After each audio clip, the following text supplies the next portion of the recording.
And welcome in to another episode of Heat of the Moment. My name is Micah. I am joined, as always, by my fellow host and friend, Lino. And to any listeners out there, I just want to tell you guys, if you're tuning into this podcast, you are a true Heat fan. Times are tough right now, and if you still have the capacity to listen to a Heat podcast, you're a true diehard. We appreciate you. We recognize you as fellow diehards. And we're going to talk about the future of this organization. The Heat, as we're recording, are on a 9-game losing streak. It's been brutal. And we're going to talk about the ramifications of that, what it means to be falling in the standings, how that could impact the future of the team. But where we want to start is with the Heat's recent play. Since our last episode, we had a couple close losses against Charlotte, the Clippers, and Boston. Some not close losses against Memphis and New York. Those were especially brutal. And then last night, heartbreaking buzzer beater loss against Detroit. So we'll talk about those games a little bit, but we really want to look at the macro sense of how the Heat have been performing lately. So on the season, 22nd in offense, 12th in defense, 20th in net rating. So 20th in net rating essentially means they're a bottom 10 team in the NBA, which is tough to think about. Since the trade deadline, they're 28th in offense, 14th in defense, and 24th in net. So almost Sick. a bottom, yeah, almost a Is that bottom, good? almost a bottom 5 team since the trade deadline. And we can get into specific players. And Lino, this is a tough question I'm opening with, but to me, I keep coming back to I don't think this team should be this bad. And we don't have to get into it too much, but just either based off recent play or just kind of as this, this season has kind of appeared to be more real in terms of the struggles. What thoughts have you had about how this team's performing? I think that this team is suffering from so many things at once. Karma alone is one brutal thing we're dealing with. Bad luck, poor performances. We're probably getting the worst versions of many of our players on our team, not just Terry Rozier, but several players are playing well below kind of their expectation, which gives you that feeling that this team should be better. But the reality is this roster is not good in the eyes of, I think, most people. I think there's some really cool stuff in this roster. There's some really awesome players. Bam is amazing, of course. Tyler is having one of the best seasons of his career. Andrew Wiggins, just 3 years ago, was an incredibly special player, and he's honestly not doing terrible right now. But those three being our best players on the team is a relatively low ceiling when it comes to good teams. Like if we were trying to Mm-hmm. compare ceiling to other teams, especially just in the East, like the Milwaukee Bucks are not a deep team by any means. They suffer, but their ceiling is incredibly high because of the caliber of stars that they have. The Knicks ceiling is incredibly high. The Celtics ceiling is not only high, they also have depth on top of that. Whereas our ceiling is not much higher than a team like the Hawks or the Pistons. We just have a reputation of being a better team because our ceiling used to be higher. But unfortunately, Jaime Jaquez Jr., Pele Larson, Duncan Robinson, if you were to just walk up to a stranger and tell them, hey, these are the guys that we have on our bench right now, do you think we could win some games? They'd be like, no, that's Yeah. crazy. Half those people are either second round draft picks or undrafted. And that's actually what's happened here is that we've hit a weird reversal of it being a really cool thing that our roster just made up of undrafted and second round draft pick players. And what we've been able to accomplish with that I think has kind of skewed our mind about what those type of players typically produce, which is not much. And having a roster full of them has kind of come to bite us in the back, especially after we lost our superstar. So there are some positives. I haven't really mentioned any of them, but right now, I think we're playing probably at what this type of roster would play at if it didn't have a superstar player or a Hall of Fame head coach. So yeah, it is what it is, but hopefully things can either turn around or get way worse. We'll see Yeah. what happens. Yeah. And I think what you said and was really highlighted in that Pistons loss that happened last night on the 19th for anyone listening. Bam had a really good game. Hero had a strong performance. Kalel Ware, there were some lapses like there always are going to be for rookies, but overall had a good game. I think Davion Mitchell like didn't miss a shot. He was in double digits. So it was really a strong performance, I thought, by the team overall. And, they lost on a buzzer beater to a team that I think is like the sixth seed or the fifth seed. And I think that's kind of where this team's, I don't want to see their absolute ceiling, but close to it. Well, let's say I think that's where their ceiling is when they don't shoot over 40% from three. That they could lose to a team like Detroit, who's having an awesome year. That's not to discredit the Pistons. These are not the Pistons we're used to. They're a very solid team now. And yeah, it's a new reality. And I think it's like you were saying, it's a new perspective for Heat fans, a new level of expectations that they're having to adjust to. And it puts us as Heat fans, as Heat observers, in an interesting spot because this team with this 9-game losing streak especially is headed in such an ugly direction. You start to look at, okay, what are the realistic possible outcomes here? So if we look at it now, the Heat are 29-40, which whoa. I like Sick. I mean, I remember thinking like, all right, we're only a game under 500. We're only 2 games under 500. Suddenly 11 games under 11. 500. That's Wildly under 500. that's crazy. But that puts them 2.5 games behind Orlando, who is the 8th seed. And they're technically tied in record with Chicago, who's the 9th seed, but Chicago has the tiebreaker. So they could probably get the 9th seed if things break right. Chicago, they're not a stellar team. But again, it's like a couple things break right and they can get the 9th seed in the play-in. And that still means you have to beat Chicago as the 10 seed and then go on the road to play the loser of Atlanta and Orlando, two teams that have beat the Heat, I believe, multiple times this year. So not a lot of confidence getting out of the play-in. And as we saw last year, you get out of the play-in just to face a Cleveland or a Boston in the first round, and maybe you get a game, and then it's like, okay, well, the season's over. We made the playoffs, but to what end? And I think that's the question a lot of Heat fans are asking themselves right now is, should I even be rooting for this team to win anymore?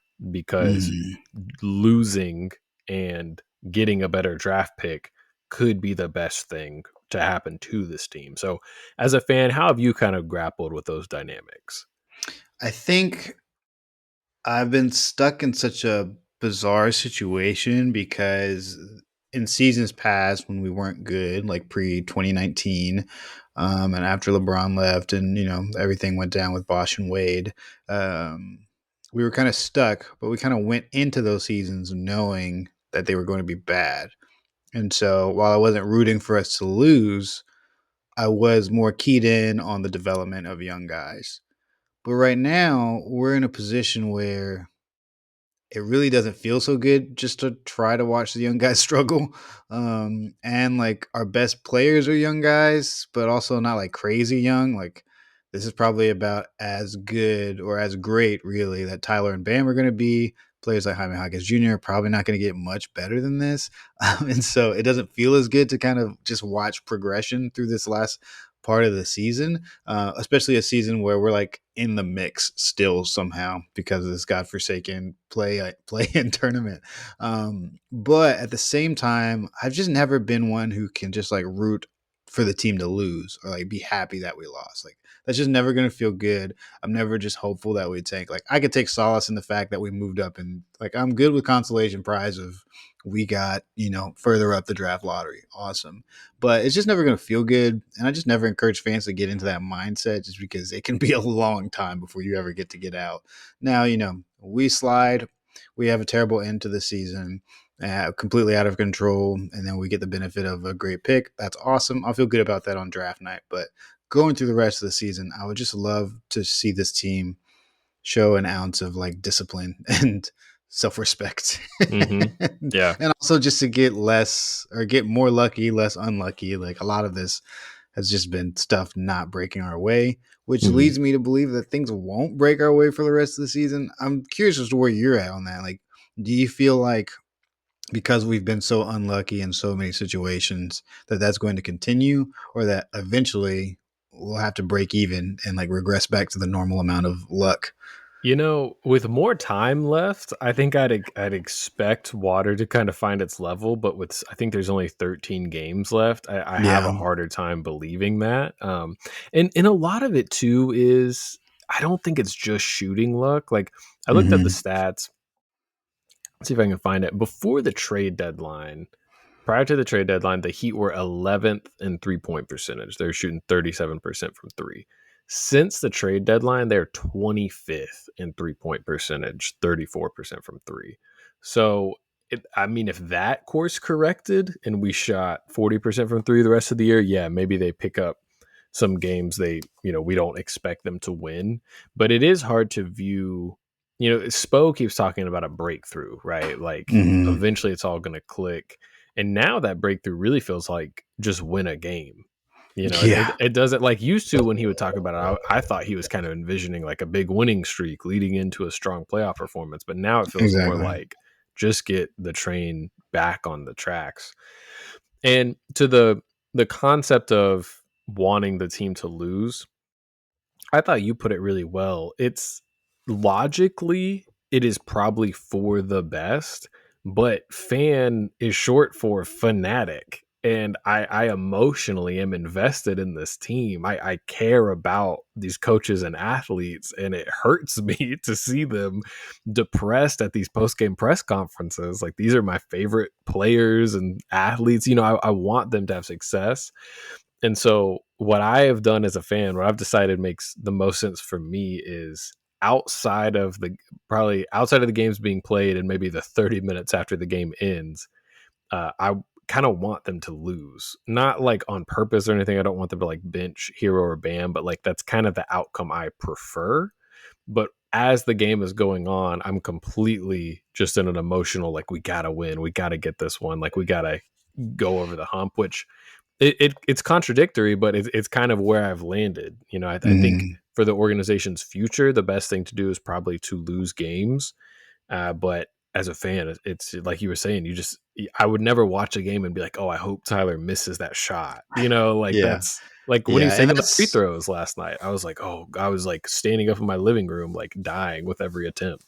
yeah. And I would even contend that I don't think it is necessarily a given that it's in the organization's best interest to tank. I think if we were to lose this next 13 games, that would have catastrophic effects on Bam, on Tyler, on Spo, on Pat Riley, and on their careers as a whole. I don't Hmm. know that you can go through um, a 22 game losing streak and come out the other side clean. Like, Hmm. someone in there is asking to go somewhere else at that point. Like, someone Yeah, no, in the that's building fair. is saying this isn't going to work. Like, if we can't Yes. win one game here at the end of the Yeah. season or string this together, I got to get the hell out of here, or we got to ship Hmm. these guys. That's also going to, even if we ended up in that situation, now we got to move guys. Their values in the dumpster Hmm. because clearly they don't play winning basketball. We're already struggling with the value of some of our role players, anyways, and are at of kind of sell low situation. And so it would not, like, we might get higher in the draft, still not get Cooper Flagg, and also have a dumpster fire of a situation internally. So yeah, I think everybody in the building really wants to win games, and I definitely understand why. And while a draft is a piece of the future, of course, there's still so much at play. Like, you're not going to get a free agent to come to a team that just went on a 22 game losing streak. Sorry, it's just, I don't That's care if it's in Miami. They're not showing up, hmm and Yeah, I think so I think that's a great distinction too. And when I envision tanking, I mostly mean not winning any games you shouldn't. Like Miami has the fourth easiest remaining schedule according to Tankathon, and there's a lot of Charlotte, Washington, Chicago, like games I expect them to mhm. win. But there's like a Milwaukee game, a Boston game, and I'm like, those I kind of don't need y'all to upset them. Like I like right now Miami is projected to finish with the 10th worst record in the league. But if they lose like two extra games, they could be having the eighth worst record, which doesn't sound like a big difference. But if you finish eighth, you have a 23% chance to jump into the top four. If Yeah, you finish 10th, you have a 14% chance to jump into the top four of the draft.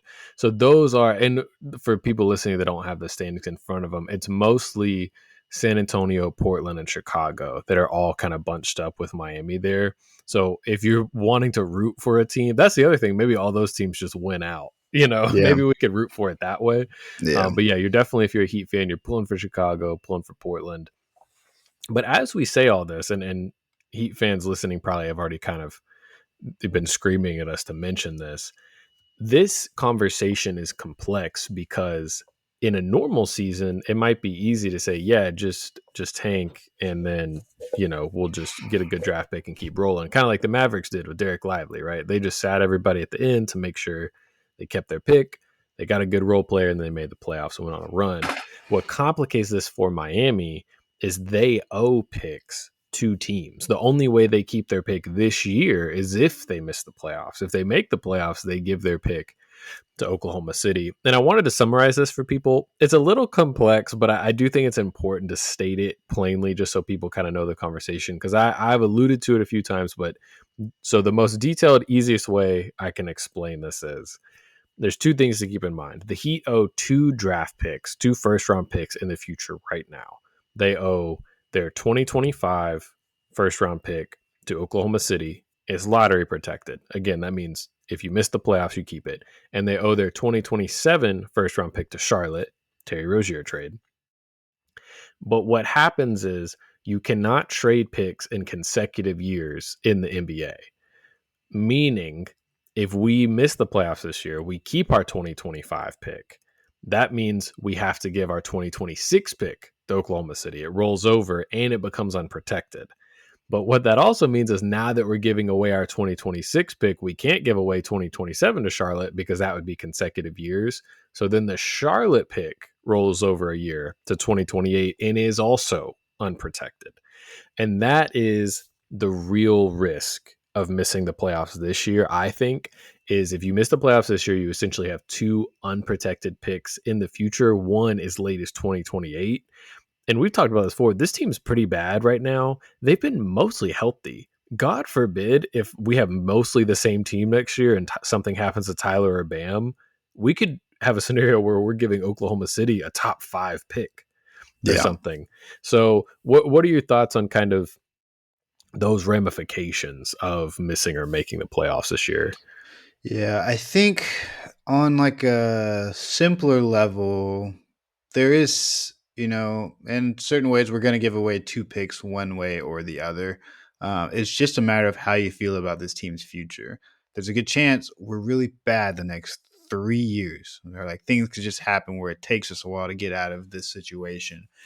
We've gone that long of being a mediocre team, like 2018 to 2019. We've gone several seasons where we were at least mid, maybe bad.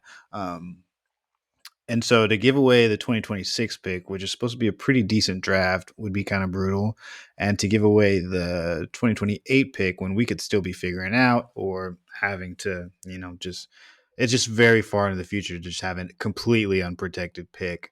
But at the same time, there's a lot of talent in this draft, and to miss out on that, is an issue. But at at best we maybe have a 20% chance of getting like a fourth round pick or like a top 4 pick rather, and that just might not get it done, and then we still have these picks to owe. And so the 2025 and 2027 drafts, I can't pretend to know too much about them, but I would much rather try to get those out of the way as soon as possible. And so, yeah, that's kind of where I'm leaning. I hope we make the playoffs. It'll just be ugly, like to make the playoffs, and then Mm-hmm. also not have any kind of draft pick this year except I guess the 2025 we have from Golden State, Mm-hmm. which at this rate is going to be like the 25th pick in the draft, which is Yeah. so crazy.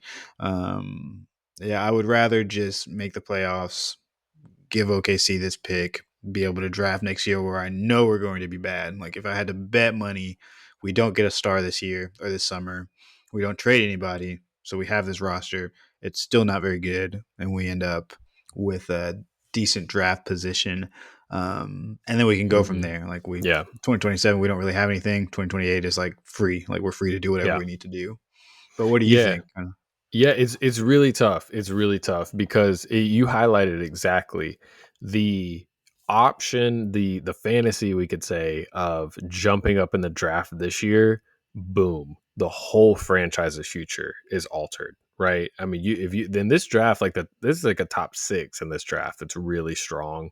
So if you're able to jump in, you don't even have to get Flag. You don't even have to get number 1, but if you get any of the top 4 picks, you immediately could transform your team. And honestly, there's a real chance you're drafting a guy that could be your new number 1. I mean, that's what we keep talking about. Bam and Tyler are probably a perfect 2-3. You really need that number 1 guy. And so I definitely sympathize with parts of the fan base that are like, yes, just tank out and we'll get the best pick possible. And then that's our parachute, or our, what do you call it? Like on when a cruise ship is going down, like a safety raft or Oh yeah, whatever. It's yeah, like that's our escape rope. But the problem is, and you highlighted this too, is what if we do end up with the 10th or 11th pick in the draft and we get a yeah. decent role player, and now we have unprotected picks out the door, which again, if we get a decent role player, that's not changing those picks futures. And you also, another thing to consider, the Heat are always going to be trying to trade for the next star. If you let that Charlotte pick roll over to 2028, that's more picks into the future that you don't control. The sooner you can get rid of those obligations, the more picks you have freed up to trade, which is another thing to consider. I looked it up. Not that this is, there's a million caveats you could give to this, but I looked up like the last 10-ish 11th overall picks just to like give an idea of the kind of guys we're working with. Let's So hear it. last year, Matas Bazelis looks like a good player, probably a good role player, but solid. Year before that, Jet Howard, big miss. It's looking like year Huge before, miss, yeah. unfortunately. Year before that, Usman Dang, that was an Oklahoma City pick, big miss. Mm. Year before that, 2021, James Bouknight, Charlotte, big miss. Gosh, 2020, Devin Vassell, solid role player, got a good second contract. If he was on the Heat right now, I don't think I'd feel that differently about our future. Uh, and then 2019, Cam Johnson, solid role player. 2018, Shea Gilgeous-Alexander. So, maybe. so you're saying there's a chance? 2017, Malik Monk. 2016, Demonis Sabonis. 2015, Miles Turner. So, anyway, just to give you guys a concept, there are some hits in there. There's a couple All-Stars in there. There's one MVP in there. But there's a lot of guys that are not in the league that were drafted pretty recently. So, it's just no guarantee. What we could guarantee is not having to owe those picks going forward. We could guarantee keeping protections on that Charlotte pick in case 2027 is like this year. What if it's another disaster of a year and you don't have those protections? It could get shaky. And I think something you highlighted, it's I don't want to sound too pessimistic. I do have a new level of fear as a Heat fan of what rock bottom looks like after this Mm. season, because of the 30 and 11, 11 and 30 season where Spo took James Iconic. Johnson, yeah, Dion Waiters, and was 500. I was like, okay, the worst we'll ever be is 500. We'll at least be a 41 win team. That's not happening this year. We'd have to like win out for that to happen this year.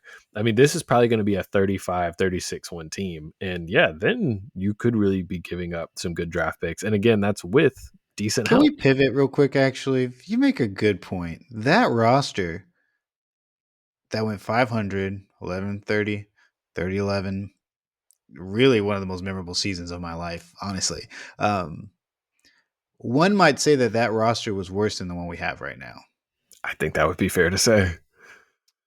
What do you think the difference is between what we're experiencing right now, between what was going on then, the talent we had, the coach we have still, and what they were able to do compared to the struggles we're having right now to even maintain not bottoming out? Like Hmm. we're not going to get back to 500. Sorry to break it, everybody. We're going to finish the Hmm. season well under 500. But like, what do you think happened there? Like, what are we Yeah. missing?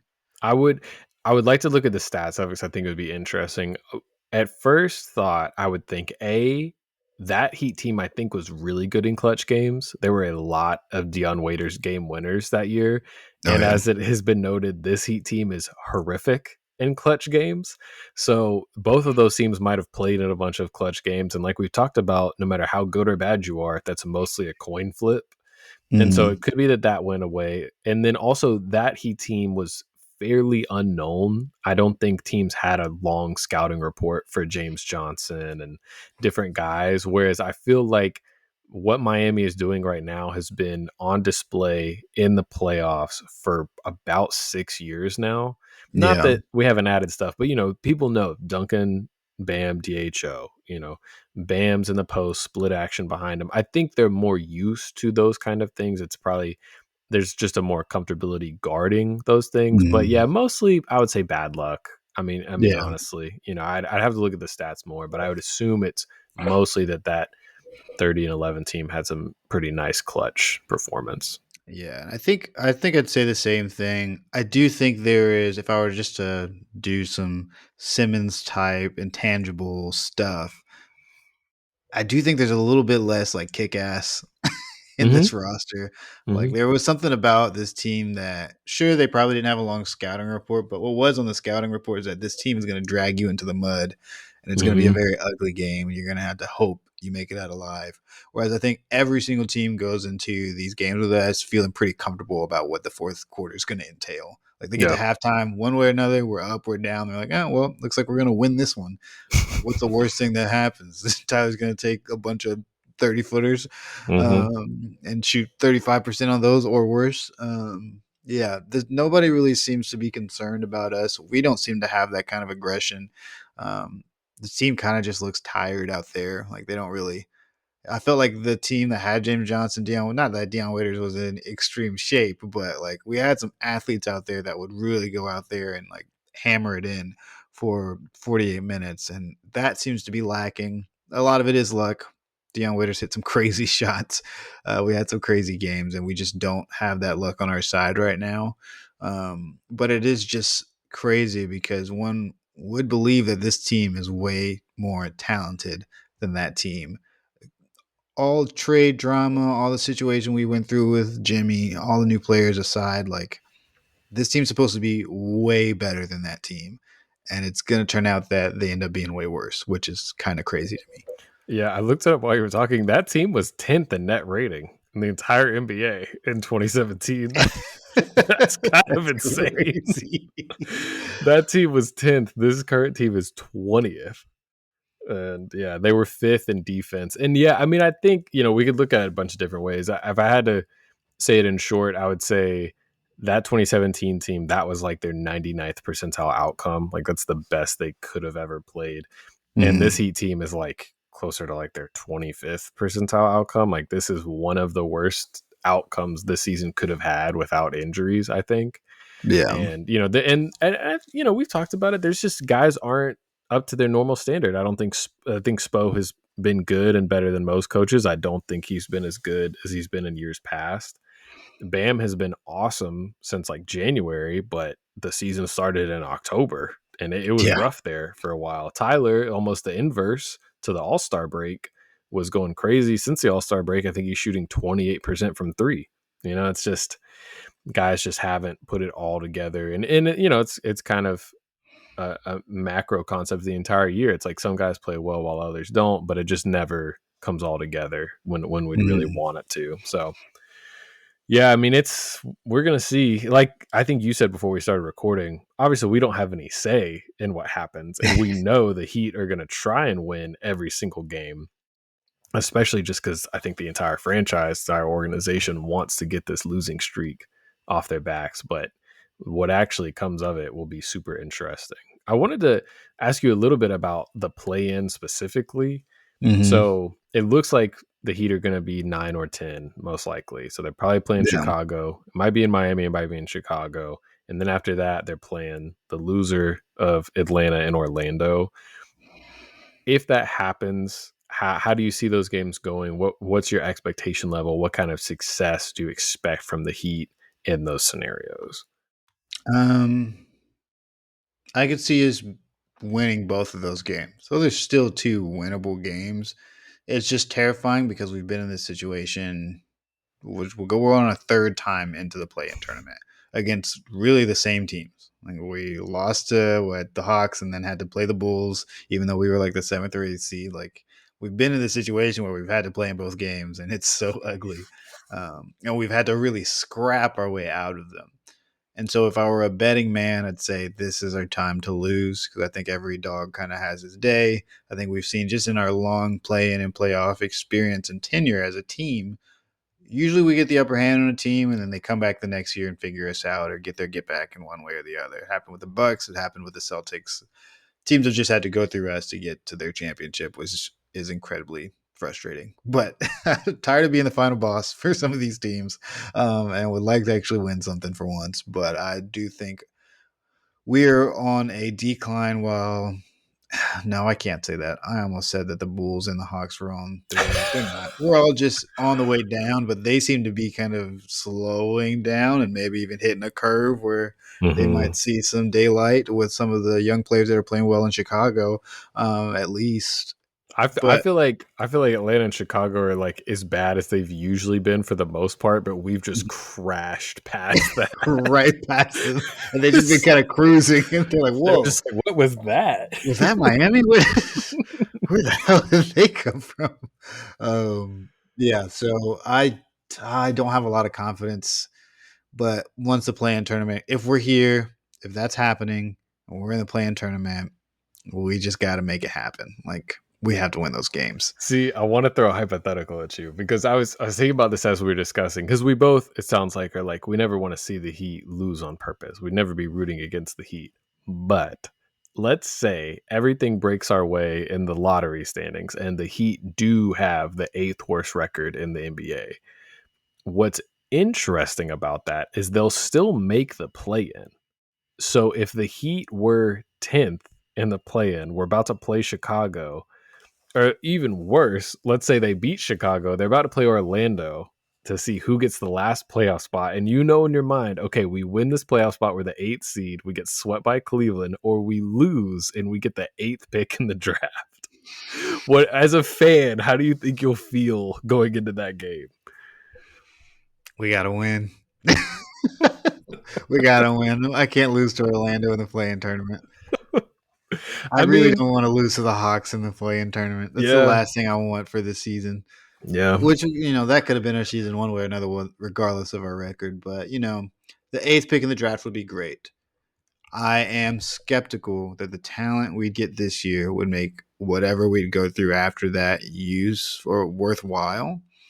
And so I would at least be able to get our draft picks out of the way, keep our protections on the Charlotte pick, and maybe give Spo one last chance to show us some magic against a Cleveland Cavaliers team that still needs to prove it in the playoffs.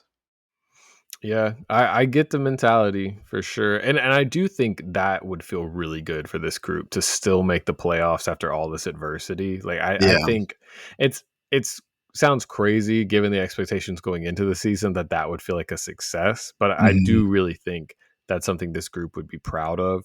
And again, I thought the point you made earlier, tanking out, looking awful, losing, 15 or, 15 of 20 games, whatever it ends up being, that takes away the value of the whole roster. So, Yeah. trades aren't as easy. People look at Duncan Robinson or Jaime Jaquez or whoever it might be differently.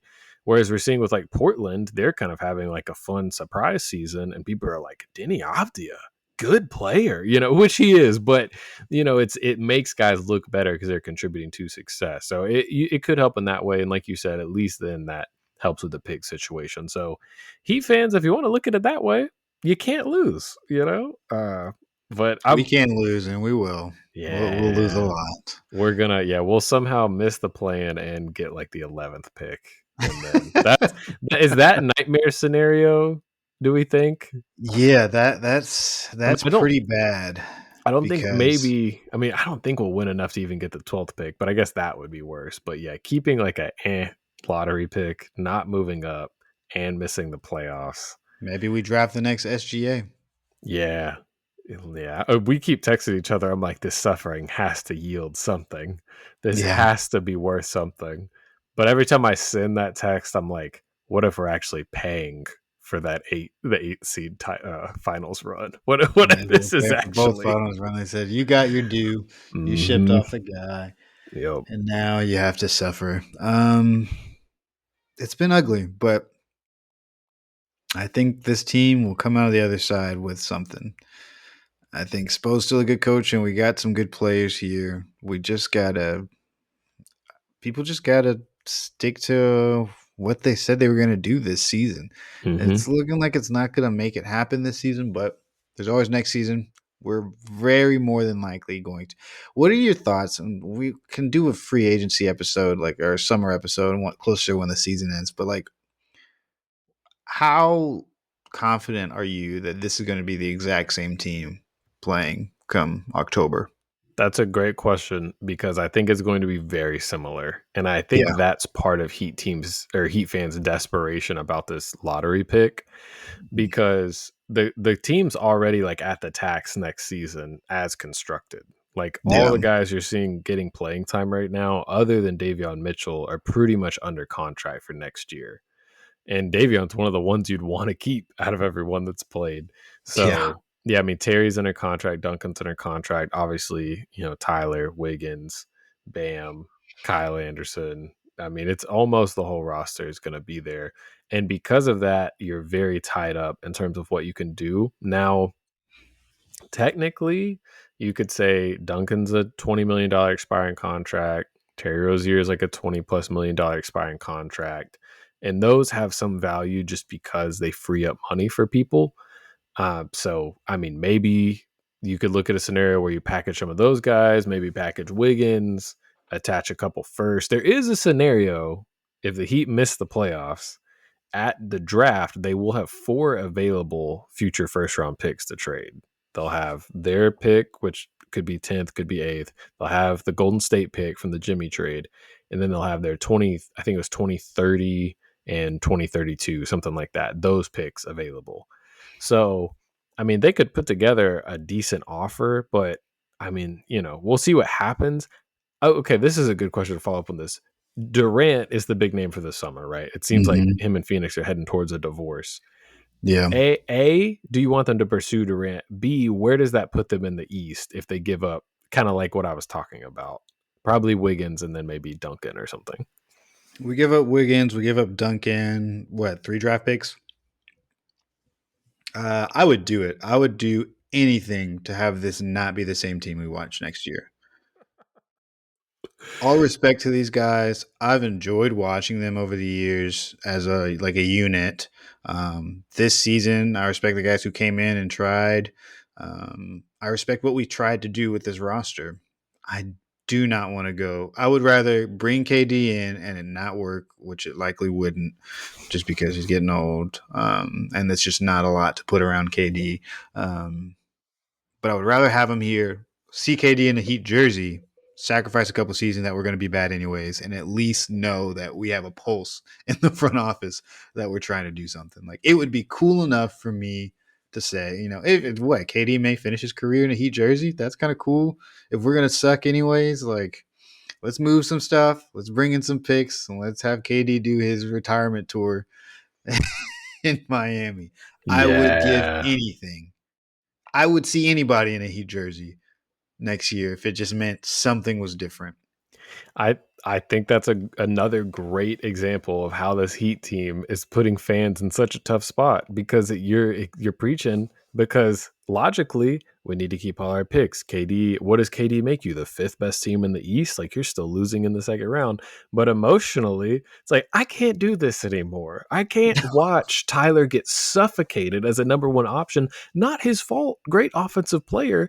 Love him. Asar Thompson should be on someone else. This isn't Tyler's fight, and it's so tough. And Spo trying to draw blood from a stone to get Yeah. offense out of this team, like it's so tough. Now, obviously, Durant is very old, and Durant, you could argue for this team, maybe less impactful than Jimmy was, and they were an 8th seed with Jimmy, but at least it would be different.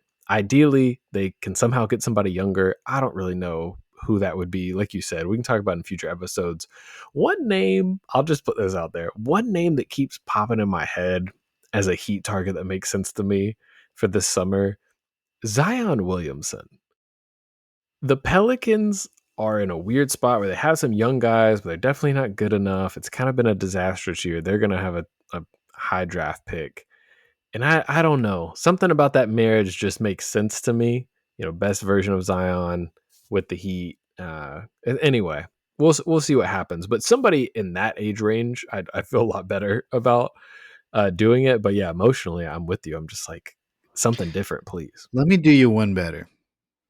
Luka Doncic is not completely sold on staying in Los Angeles.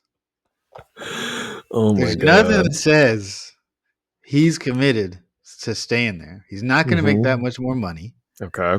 Wherever he goes next, he'd be able to pick and then essentially work his way towards earning a max contract with them. Whereas if he stays with Los Angeles another year, he's pretty much got to stay another like 3 years so he can start Hmm. getting towards the max qualifications. He was Hmm. traded there against his will. Hmm. There's been interviews, there's been conversations with Luka where he says his top three locations, as far as destinations, as far as cities he loves, it's Miami and Hmm. Los Angeles. And Los Yeah, Angeles is on that list, but I think it's much easier to get to Europe from Miami that's a good point. than the West Coast. Yeah, and Heat fans, if you haven't noticed, Goran Dragic has been around quite a bit lately.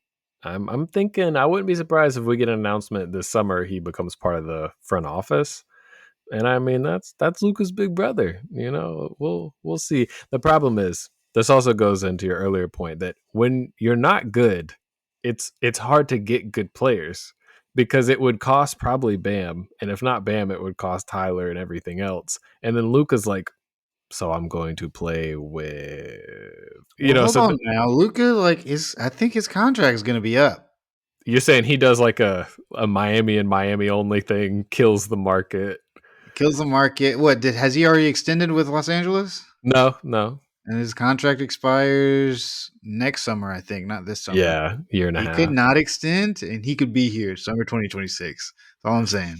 Hey, maybe And we just so. got to make some cap space for him. We move on from some guys. We bring Yeah. in KD. KD retires, or he's ready to go to his 17th team. Um, Hmm. we move him to, or no, this is what it is. The Seattle Sonics. They open up 2026. They start a team. KD wants to go there and retire there, so we let him go. We give him our blessing. Luca becomes a free agent, a pure free agent, and he says, "I'm taking my talents to South Beach Hmm. because of what happened to me." Can I just And say, yeah, I miss free agency. I I miss feel free agency I so feel like much. that's been such a hit to Miami, like as a front office, because Mhm. that's where they used to make their money. They used to always get a meeting with the top guy. If they couldn't get him, they at least were runner up. Even when Durant went to Golden State, it's there's some reports saying Miami was a second option. Same thing with Gordon Hayward. Not that that would have worked out, but LaMarcus Aldridge they got a meeting with. I mean, Jalen Brunson was almost going to have a meeting with Miami.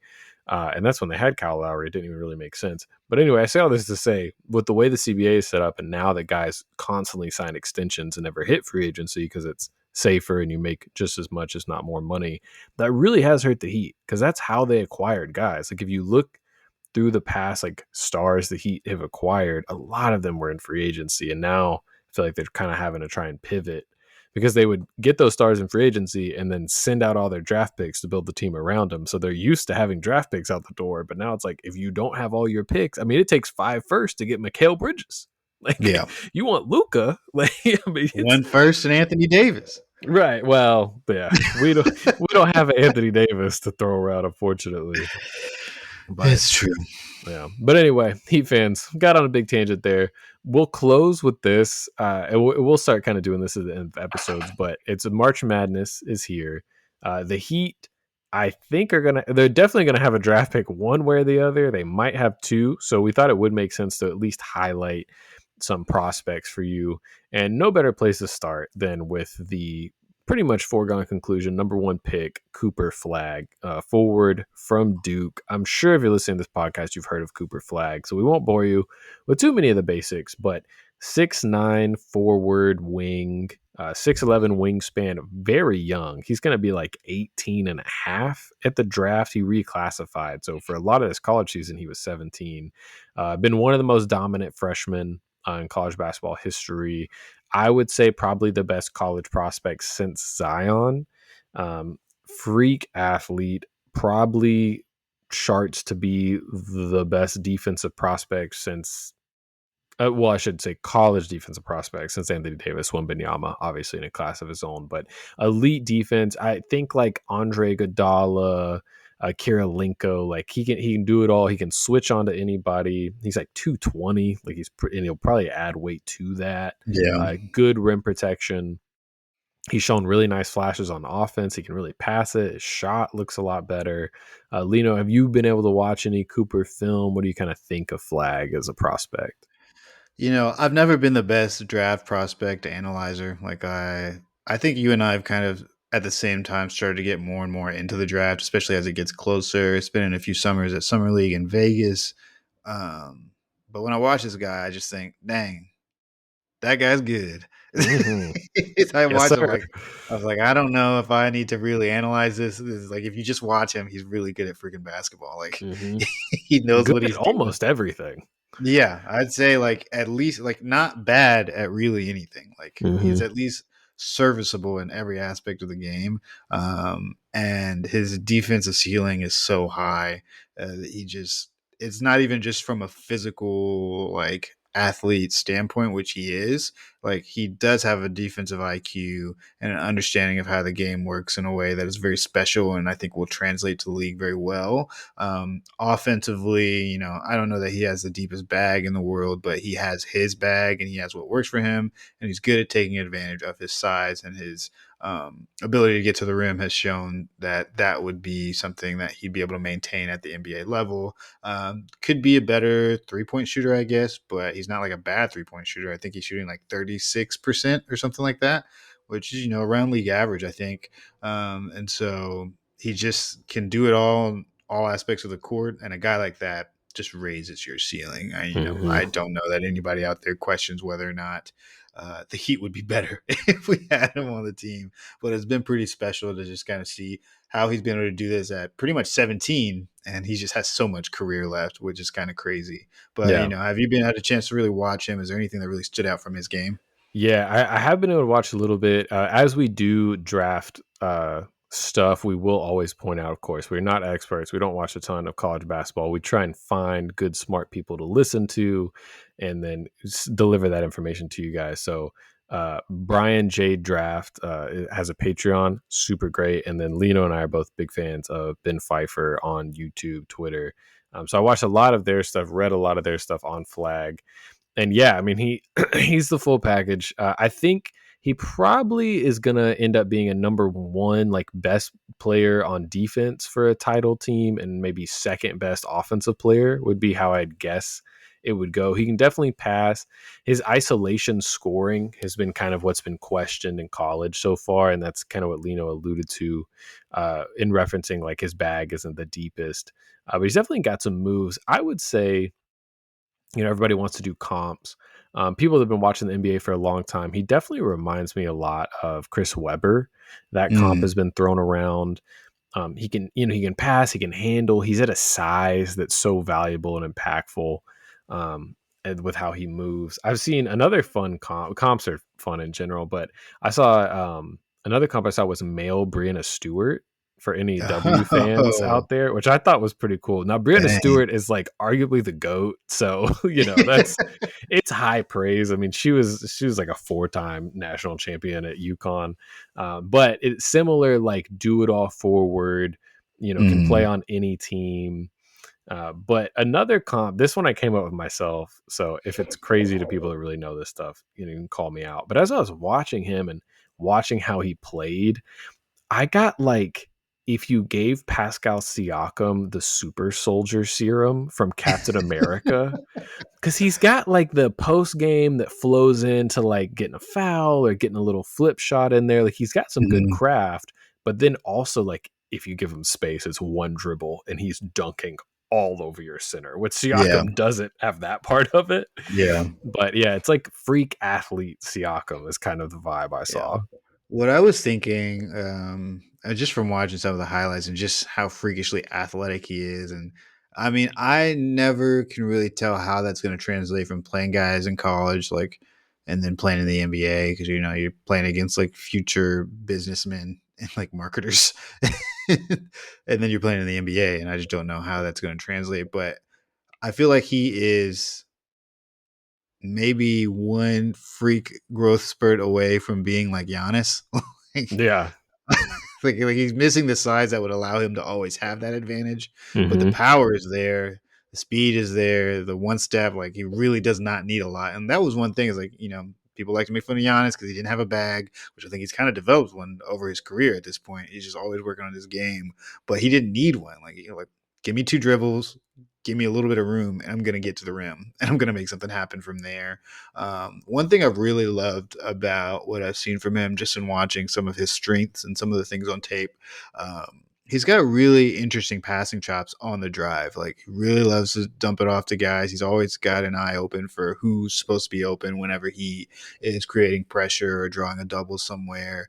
He works really well with cutters, and I think that's a super exciting thing to have. And in an offense like ours, like I try to tie this into some naive fairy tale where we end up with Cooper Flagg. That's not going to happen. But in an ideal world, we have shooters around him. We have guys who like to cut and make plays. And I feel like he'd be able to take advantage of that a lot. It would. I mean, yeah. And defensively, a front court of he and Bam. Oh my god, it That's would crazy. be it would be Tiny, crazy. kind of small, but Yeah, I mean, but so switchable, so yeah, versatile, and like we're saying, Coop can really like be a supplemental rim protector, and yeah, we know Bam can do that too. So if you have both out there, and one's always on the back line, oh, and then Ware could play with whichever one's on the bench at the time. this is true. Anyway, we'd have a whole summer to talk about that if the lottery gods bless us like that in May. But yeah, all in all, Coop's an awesome prospect. We'll go over some more guys. There'll be more to talk about other prospects, as maybe there's some more flaws and question marks. Not a lot of question marks about Cooper Flagg. Clear cut, number one overall pick. Probably the only true blue chip in this class that projects as like potential MVP, defensive player of the year candidate. But yeah, just a really exciting player and a nice, fantasy thought to end on for what has been a tough time for Heat fans. Maybe somehow all this is worth it and they get the number one pick of the draft. I don't think historically Miami has ever moved up in the draft. So hey, if there's ever a That's year, crazy. if there is ever a year for it to happen, they fell back in the Derrick Rose draft. They're supposed to have a number one pick that year. Said they got Michael Wow, Beasley. So sick. yeah. I think, Anyway, yeah. shout out to Bees. Hope he's doing well. Shout Uh, out but to Mike Bees. Lino, any closing thoughts on this episode? Anything you want to get off your chest before we let the good people go? Man, call Josh Christopher and Isaiah Stevens up. Bring them up. I know we're trying to win games, but you're already giving Terry Rozier DMPs, and guys don't need to be playing 48 minutes a game at this stage of our season. like Yeah, we could try to win. We don't have to kill anybody. Let's get some of these young guys in there. I want yeah. to see them play. Also, more Pella Larson, man. Yeah, Like, I mean, not. I mean, we that's like Jaime Jaquez Haywood. Jr. Yeah, So and Haywood was rough in that Detroit game, and Haywood's been struggling. Like it's always the same way with Haywood. If the shots are going in, it looks great. He looks decisive. If they're not, he looks indecisive. It slows up the offense. Pella Pella's like fight or flight response is drive to the cup. And yeah, that's helpful for this team. Like if he's like, I don't know what to do, he's putting his head down and getting into somebody's chest. And that is something that this team needs. So closing thoughts for you guys there. But we appreciate everybody for tuning in. This has been another episode of Heat of the Moment. Thank you for checking us out. If you're doing it on YouTube, please like and subscribe. Leave us a comment. We'd love to hear some feedback, maybe about how the Heat are going to turn this whole thing around. Hopefully, on Spotify, you can leave comments there now as well. Please follow us on Spotify, social media. We're on Twitter, Blue Sky, TikTok, Instagram, everywhere you can find us. Again, from myself, Micah, my fellow host and friend, Lino, thank you for tuning in, and we will see you guys next time.